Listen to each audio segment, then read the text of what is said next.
Mr. Perry. Thank you, Mr. Chairman, Mr. Secretary. Thanks for being here. The statement from you in a 2024 Senate hearing where you said no one has done more to support Israel than Joe Biden. Now, during the Obama term, Joe Biden was the vice president, so I understand it's difficult. It was difficult to say something, but he didn't say anything about the U.S. funding the campaign to oust Netanyahu. And I get it, while President Obama was the president, he was the vice president. That's a difficult thing to do, but he was unburdened when he became president, so he could have said something then.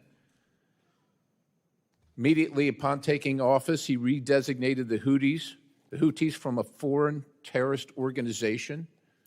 We see what they've done. That hasn't been helpful to Israel.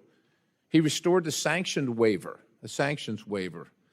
I remind everybody that Iran exports are at a 5-year high with 3.4 million barrels being sold every day, funding their terrorist activities all across the globe. The president made a red line for Israel going into Rafah to defend itself, withheld arms shipments to Israel so it couldn't defend itself, continually calls for Israel to lay down its defenses in demanding a ceasefire, continues at this time to undermine Netanyahu in this time of war.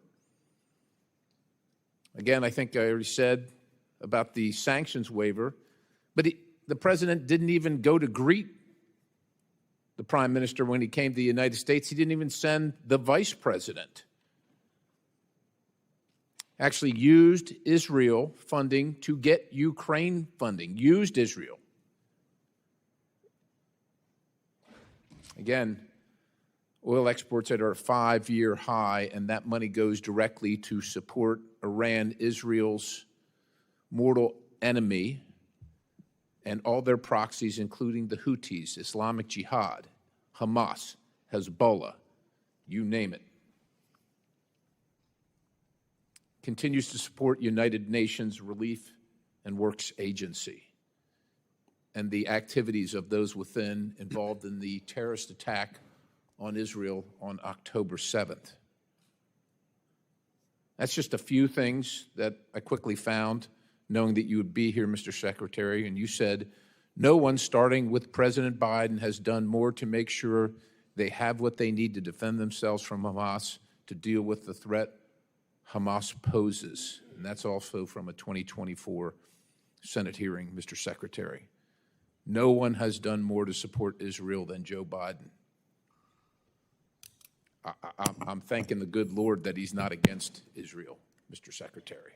I don't know if you have anything to say. I'm sure you're going to have a list of all the wonderful things that he's done to support Israel, but you can't support Israel while you're at the same time supporting their mortal enemy. You can't support Israel at the same time demanding that Israel support Hamas.